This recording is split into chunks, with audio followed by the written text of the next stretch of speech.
Hello hi friends, welcome to Bhargavi vlogs. అందరూ ఎలా ఉన్నారు? నేనైతే చాలా బాగున్నానండి. ఈరోజు మన వీడియో వచ్చేసి క్యారెట్ హల్వా అండి. చాలా ఈజీగా అయిపోయే క్యారెట్ హల్వా ఎలా తయారు చేసుకోవాలి ఇప్పుడు చూద్దామండి. ఫస్ట్ అయితే నేను బాణీల్లో నెయ్యి వేసుకున్నానండి. నెయ్యి వేసుకున్నాక ఇప్పుడైతే మనము డ్రై ఫ్రూట్స్ వేయించుకుంటున్నానండి. నేనైతే డ్రై ఫ్రూట్స్ అయితే ఏగిపోయాయి ఆల్మోస్ట్. ఇప్పుడైతే డ్రై ఫ్రూట్స్ తీసుకుంటున్నాను బయటికి. ఇప్పుడు మిగిలిన నెయ్యిలో మనము క్యారెట్ని తురుముకొని వేసుకోవాలండి. నేనైతే ఆల్రెడీ తురిమి పెట్టుకున్నాను క్యారెట్ని. మిగిలిన నెయ్యిలో క్యారెట్ వేసుకుందాం ఇప్పుడైతే మనము.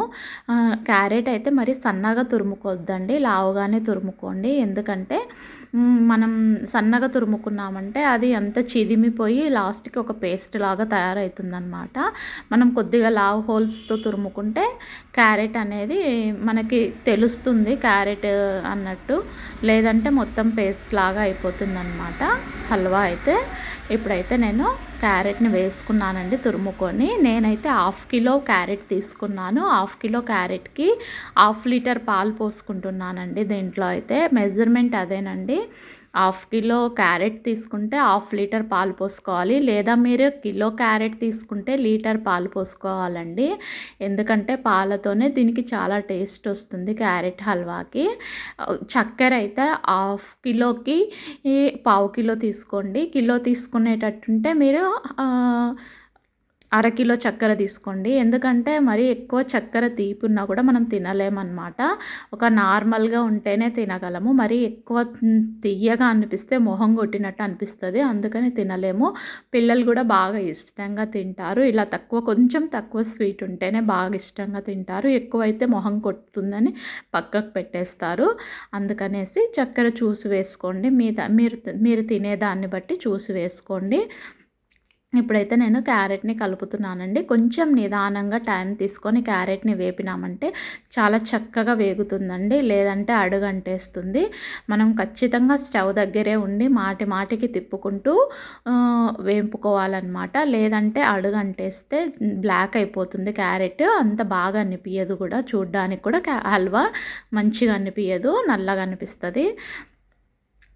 ఇప్పుడైతే నెక్స్ట్ చూస్తున్నారు కదా మీరు, ఇలా మంచిగా వేగాలన్నమాట క్యారెట్ నెయ్యిలోనే బాగా. తర్వాత మనము ఇప్పుడు ఆల్మోస్ట్ ఇది 80% వేగింది అనుకునేటప్పుడు మీరు 1/2 లీటర్ పాలు పోసుకుంటున్నానండి నేను. చిక్కటి ఆవు పాలు, గేదె పాలు ఏవో ఒకటి యూస్ చేసుకోండి, మీ ఇష్టము.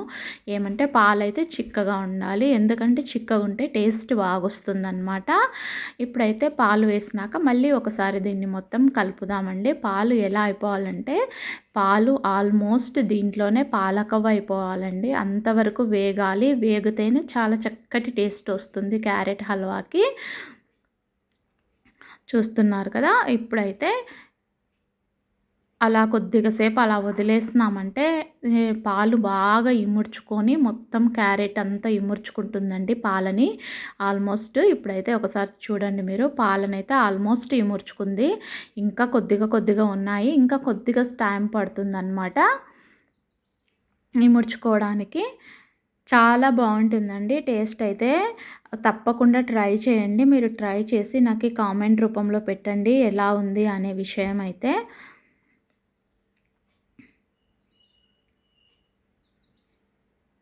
ఇదిగోండి, ఇప్పుడైతే పాలు ఆల్మోస్ట్ ఇమురుకున్నాయి. మీరు చూస్తున్నట్లయితే పాలు ఏం లేవన్నమాట. పాలు మొత్తం ఇమురుకొని క్యారెట్ పట్టేసుకుంది. నెక్స్ట్ మనమైతే ఇప్పుడు దీంట్లో చక్కెర వేసుకుందామండి. నేను చెప్పాను కదా, నేను 1/2 కిలో తీసుకున్నాను క్యారెట్. ఇందుకు గాను నేను 1/4 కిలో చక్కెర వేసుకుంటున్నానండి. కరెక్ట్గా షుగర్ సరిపోయింది.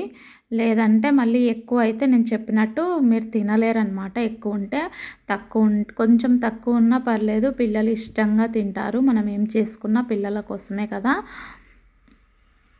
హెల్త్కి కూడా చాలా మంచిది. క్యారెట్ తినని పిల్లలు అట్లా చాలామంది ఉంటారు. ఇలా చేసి పెట్టినామంటే క్యారెట్ హల్వా చాలా ఇష్టంగా కూడా తింటారు. మీకు ఈ షుగర్ ఇష్టం లేదు అనుకునే వాళ్ళు ఇక్కడ బెల్లం కూడా యూస్ చేసుకోవచ్చండి. ఈ పొడి బెల్లం కానీ అట్లా యూస్ చేసుకోవచ్చు. నేనైతే చక్కెర వేశాను. ఎందుకంటే ఇంకా చక్కెర వేసానన్నమాట. మీకు ఇష్టం ఉంటే మీరు బెల్లమైనా వేసుకోవచ్చు. ఇదిగోండి నెక్స్ట్ అయితే మనం ఇప్పుడు యాలకులు వేసుకుందాము. నేనైతే ఒక 5 యాలకులు తీసుకున్నాను. దాన్ని మెత్తగా మిక్సీ వేసి పొడి చేసి పెట్టుకున్నానండి. ఇదిగోండి పొడి అయితే వేస్తున్నాను. యాలకుల పొడి. యాలకుల పొడి వేస్తే మంచి ఫ్లేవర్ వస్తుంది. మంచి స్మెల్ బాగుంటుందన్నమాట తినేటప్పుడు. ఇప్పుడు షుగర్ సిరప్‌ని బాగా అబ్జర్వ్ చేసుకోవాలండి. క్యారెట్ అయితే నీట్‌గా అట్లా అబ్జర్వ్ చేసుకోవడానికి కొంచెం టైం పడుతుంది. మొత్తం ఇది చేయడానికి మనం కనీసం అంటే కూడా హాఫ్ అన్ అవర్‌కి ఎక్కువే టైం పడుతుందండి. మనం దగ్గరుండి నిదానంగా కలుపుకుంటూ చేసుకుంటే చక్కగా హల్వా రెడీ అయిపోతుంది. ఇదిగోండి ఇప్పుడైతే కొంచెం దగ్గరికి అయిపోయింది కదా! ఇంకా కొద్దిగా సేపు ఉంటే మొత్తం అయిపోతుంది. చూస్తున్నారు కదా! ఇదిగోండి ఇప్పుడైతే పూర్తిగా దగ్గరికి అయిపోయింది. ఇదిగోండి మన హల్వా అయితే రెడీ అయిపోయింది. మనం ఇప్పుడు డ్రై ఫ్రూట్స్‌తో డెకరేట్ చేసుకుందాము హల్వాని. ఎంత బాగా కనిపిస్తుందో మీరు చూస్తున్నారు కదా! డ్రై ఫ్రూట్స్ వేసినాక హల్వా చాలా చక్కగా రెడీ అయిపోయింది. ఇలా చూస్తే పిల్లలు కానీ పెద్దలు కానీ వెంటనే తినాలని అనిపిస్తుందన్నమాట. నోట్లో నీళ్ళు వస్తాయి చాలామందికి ఎమ్మడే. అంత టేస్ట్గా ఉంటుంది హల్వా అయితే. మనం ఇంట్లోనే స్వీట్ షాప్ స్టైల్లో చాలా చక్కగా హల్వా చేసుకోవచ్చండి. చూస్తున్నారు కదా నా వీడియోస్ మీకు నచ్చినట్టయితే లైక్ చేయండి, షేర్ చేయండి, సబ్స్క్రైబ్ చేయండి. మీ ఫ్రెండ్స్కి ఫ్యామిలీ మెంబర్స్కి ఫార్వర్డ్ చేయండి. నా రెసిపీ మీరు ట్రై చేసినట్టుంటే నా కామెంట్స్ రూపంలో పెట్టండి. Bye bye.